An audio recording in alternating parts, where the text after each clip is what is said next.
In this podcast, I'm going to discuss President Obama's recent lift on a decades-old moratorium on offshore oil and gas exploration leases, as well as one example of technological advances in offshore drilling.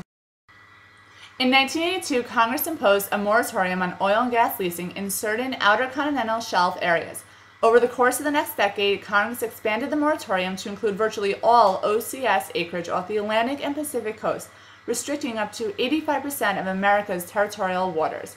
On September 30, 2008, President George W. Bush signed a bill that lifted this ban on offshore oil and gas leasing. Congress followed suit and let the ban lapse. Finally, this past week, President Obama publicly announced that he would lift this decades-old policy and approve new leases for offshore exploration.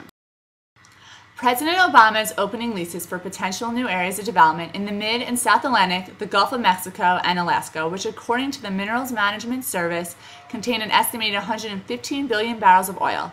This is an important move for American energy independence, as we have less than 2% of the world's oil reserves, but we consume more than 20% of the world's oil. President Obama's move to allow offshore drilling demonstrates the administration's new energy security strategy that focuses more on balancing the use of traditional sources of fuel with increased production of green and renewable energy.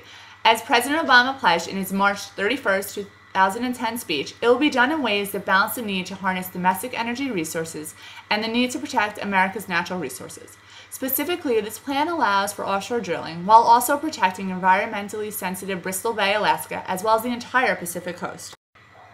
According to the American Petroleum Institute, developing our nation's oil and natural gas resources can generate more than $1 trillion in revenues, create thousands of additional well-paying American jobs in the energy sector, and help increase America's energy independence. With operational advances in new extraction technology, deepwater drilling has never been safer. Furthermore, these new technologies allow companies to extract more oil from once believed tapped-out deepwater reserves.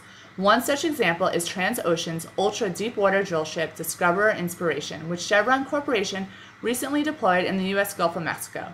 This state-of-the-art, double-hulled vessel has the capability to drill wells in 12,000 feet of water to a maximum depth of 40,000 feet.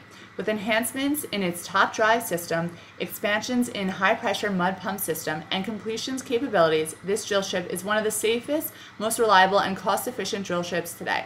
Specifically, these innovations are anticipated to decrease drilling costs by 5 to 15% over the conventional single-activity rigs.